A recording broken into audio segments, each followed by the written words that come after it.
দেখ বাবু, তুই কিন্তু তোর বউকে খুব মাথায় চড়িয়ে রেখেছিস। এটা কিন্তু তুই ঠিক করছিস না। তাহলে কি করবো বাবা?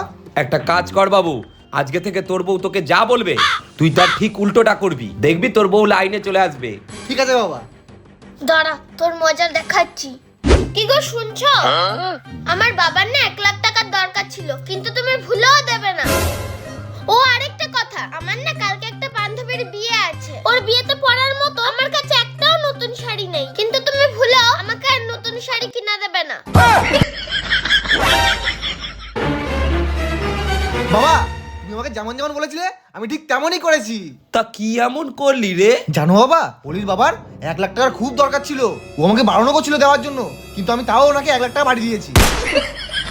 আর জানো তো বাবা, কালকে ও কোথায় বিয়ে বাড়িতে যাবে, কিন্তু ওর বিয়ে বাড়িতে পড়ে যাওয়ার মতো একটাও নতুন শাড়ি নেই। আর ও আমাকে বলছিল যে নতুন শাড়ি কিনে দিতে হবে না, কিন্তু আমি তাও ওর অ্যাকাউন্টে 20,000 টাকা পাঠিয়ে দিয়েছি। আর বলেছি তোমার যত খুশি তত নতুন শাড়ি কিনে নিও। ঠিক করেছি না বাবা? তোকে দিয়ে তো সব কাজ করিয়েই নিল, আর কি বাকি থাকলো?